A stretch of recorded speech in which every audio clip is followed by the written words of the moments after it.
श्री शिवाय नमस्तु।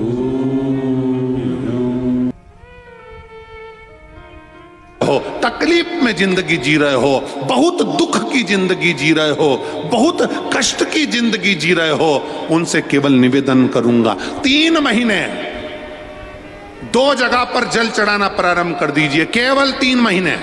एक शंकर भगवान के शिवलिंग पर, दूसरा बेलपत्री के पेड़ के नीचे। 2 जगह पर जल चढ़ाना 3 महीने लगातार चालू कर दो, बाबा तुम्हारा हाथ पकड़कर तुम्हें उन्नति की सीढ़ी पर चढ़ा देगा।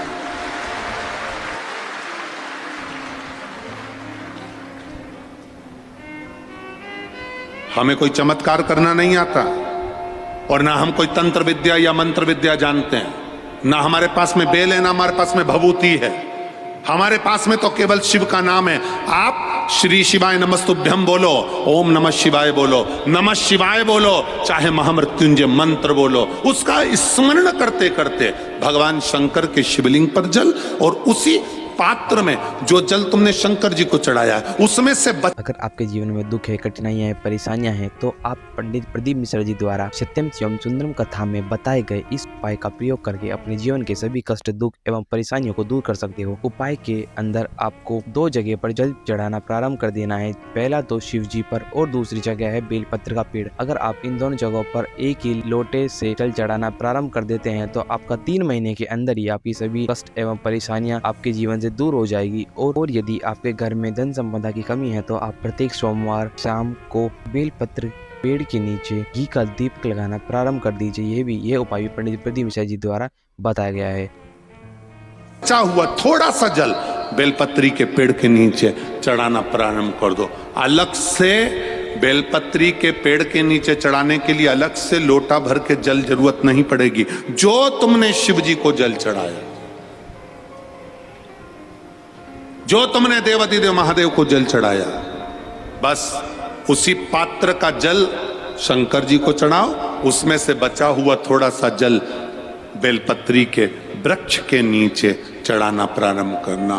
कौन सा बेलपत्री का वृक्ष? जिसकी छाया आपके ऊपर आ रही।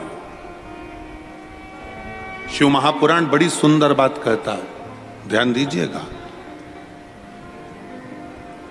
जिस बेलपत्री का पौधा तुम्हारे सिर का, और ये दोनों हाथ ऊपर कर लो, अपन खड़े हुए और खड़े होकर दोनों हाथ ऊपर करे, इतना बड़ा बेलपत्री का पौधा है, उस बेलपत्री के पौधे की पत्ती को कभी तोड़कर शंकर जी को नहीं चढ़ाना चाहिए। ध्यान रखना। कितना बड़ा पौधा। आप खड़े हो जाओ और खड़े होने के बाद आपका हाथ ऊंचा कर लेना। इतना बड़ा पौधा है, उस पौधे की पत्ती बेलपत्री को तोड़कर शंकर भगवान को कभी नहीं चढ़ाना। शंकर भगवान को उस बेलपत्री को, उस वृक्ष की पत्ती को तोड़ना चाहिए जो वृक्ष तुम्हारे हाथ से थोड़ा सा ऊंचा हो, जिसके लिए तुम्हें हाथ और ऊंचा करना पड़ रहा हो।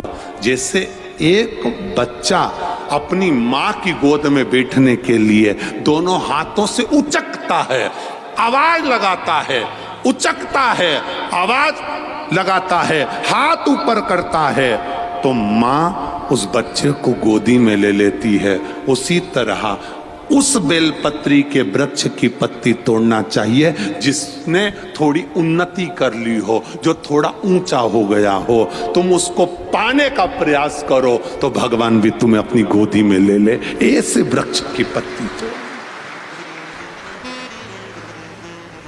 अब तुम छोटा सा पौधा, बिल्कुल जरा सा पौधा, उसी की पत्ती तोड़कर महादेव को चढ़ाओगे, ये श्रेष्ठता नहीं है।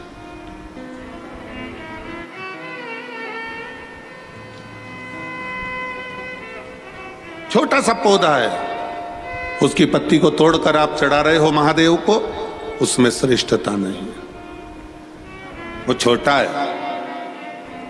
जो बड़ा, जिसकी छांव तुम्हारे सिर पर आ जाए, आशीर्वाद जिसका तुम्हारे सिर पर आ जाए, उसके नीचे जाओगे, उसके नीचे आराधना करोगे तो थोड़ा सुख का भान होगा। जो छोटा पौधा है उसको बड़ा करने का प्रयास करो, और जो बड़ा है उसके नीचे जो शिव जी को एक लोटा जल चढ़ाया, बाद में वो जल ले जाकर आपने बेलपत्री के पेड़ के नीचे समर्पित करा, शंकर भगवान को दिया और फिर बेलपत्र को समर्पित करा, उसका सुख, उसका आनंद, उसकी भक्ति, उसका स्नेह, उसका स्मरण सुख प्रदान करेगा, आनंदता देगा, वो आनंदता प्रदान कर देगा। हम कई गलतियां करते हैं, हमको स्मरण नहीं हो पाता। आप में से कई माताएं ऐसी होगी छोटे छोटे पौधे की पत्ती तोड़कर शिव जी को चढ़ा दी हो, और बाद में कह रही होगी हमने पशुपति व्रत करा, भगवान ने हमारी क्यों नहीं सुनी। कारण होता है, कुछ तो कारण होगा ना। पेट दुख रहा है तो ऐसे ही दुख रहा है, चाउमीन खाई होगी ना, गोलगप्पा खाया होगा, पानी पूरी खाई होगी, शादी में जाके ज्यादा दही बड़ा खा गई होगी, पूरन पोली ज्यादा खा गई होगी। पूरन पोली बोलते हैं कि पूरन पूड़ी, हाँ जो भी बोले तुम समझ जाना, बस हो होता ना बहुत खा गई होगी।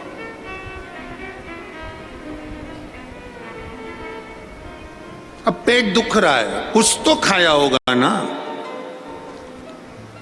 पशुपति व्रत कर रही है, बाबा ने नहीं सुनी, कुछ तो कारण होगा ना।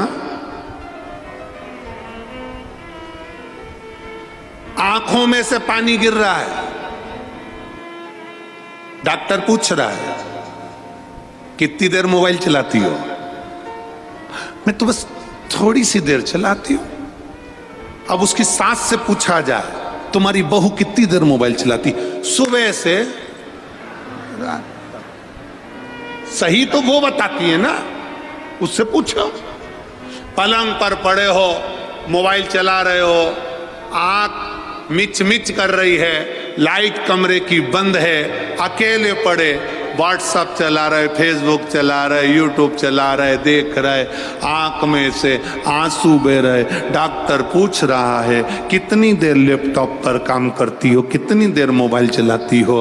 आंख अपने आप कभी नहीं दुखती, जरूर इन आंखों पर ज्यादा प्रेशर पड़ रहा होगा, इसलिए आंखें दुख रही है। ज्यादा खाना अलग बात है, पर खाना खाने के बाद पचा लेना अलग बात है। खाने को तो तुम कुछ भी खा जाओ, जब लोगों के प्राण खा जाते हो तो फिर वो कहते हैं ना 50 लाख की गाड़ी में या जितने लोग बैठे हैं सबके पास में मोटरसाइकिल है, बोलो है कि नहीं, बोलो बोलो बाइक है,